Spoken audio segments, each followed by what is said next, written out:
What makes a performance sensory friendly? Today we're here at the Broward Center for the Performing Arts to watch Slow Burn Theater's Disney's The Little Mermaid and talk with some of the cast and crew about what a sensory performance is, some of the accommodations they provide, and overall how they create a comfortable space for everyone to enjoy the arts.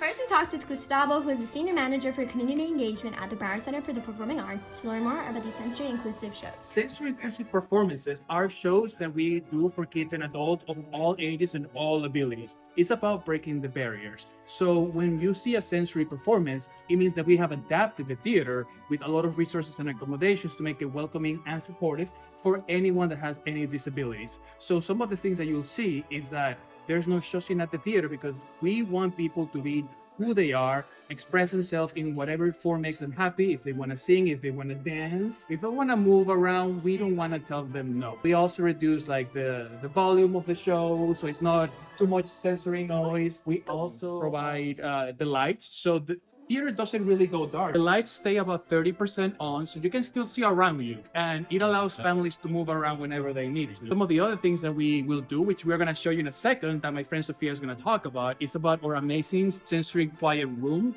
that we provide for every sensory show. So this is a space where families, if they feel a little overwhelmed or they need just a space to relax without noise and do some activities, they can just go into the room. And we also have a behavioral therapist on site that is always happy to help. And when they're ready, they can go back into the theater. So we don't want people to just leave the theater. We want people to have a lot of different resources that makes them possible for them to just go back into the show. The other cool thing that we do about sensory inclusive performances is that all the sensory inclusive shows are $10 to $20 a ticket. $10 for the 1 hour shows, and then $20 for shows that are 2.5 hours with a 15-minute intermission. And the reason why we do this is because this was a program that was built thanks to our partners in the community and families.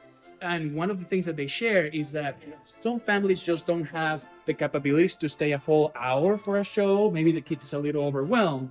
And if they need to leave 20 to 30 minutes in during the show, then it's just a loss of money. And we don't want money to be a barrier between someone and the arts. So by giving a $10 to $20 ticket, families are willing to do that investment. And if they have to only stay for half the show, they don't think as a lost money, an opportunity. So that's why all of our sponsors provide us this opportunity that make it possible for us to provide that subsidy. Right over here is our amazing sensory quiet room. You'll see that we have Zofia's sensory wand. Which one's your favorite?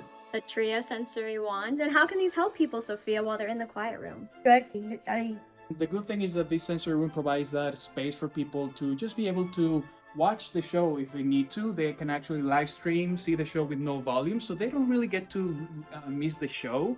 They can watch it online, and then if they're ready to go back into the theater, they are more than welcome to go back into the theater. So it's about giving the families those little resources and spaces that they need, because we don't want them to leave. We want them to know that we got their back. Some of the cool things that we also provide for our families is a lot of familiarization material. We have a social narrative online that really tells the families how their experience is going to be beginning to end. It tells them the story of where do they park, where do they get the ticket, how does the theater look like, what are the rules, how long is the show. And we also have these really cool character guides that Zofia has.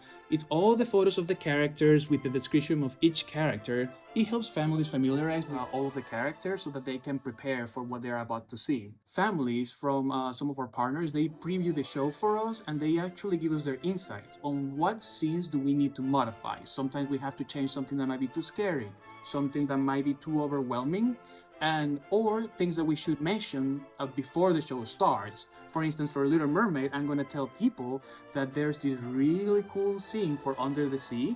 When Sebastian's singing, I'm going to tell them, if you look at the roof, there's going to be some bubbles going in the roof, and they might get all the way down, so you might actually get to touch some of the bubbles. And the whole purpose of sensory inclusive performances is to make it possible for people of all ages and abilities just to be able to be who they are and try to help them with anything that they need. Then we met up with one of the ushers at the theater to learn more about the accommodations they provide. Hi, Zofia. My name is Jean. How are you today? I'm good. Good. Are you looking forward to the show?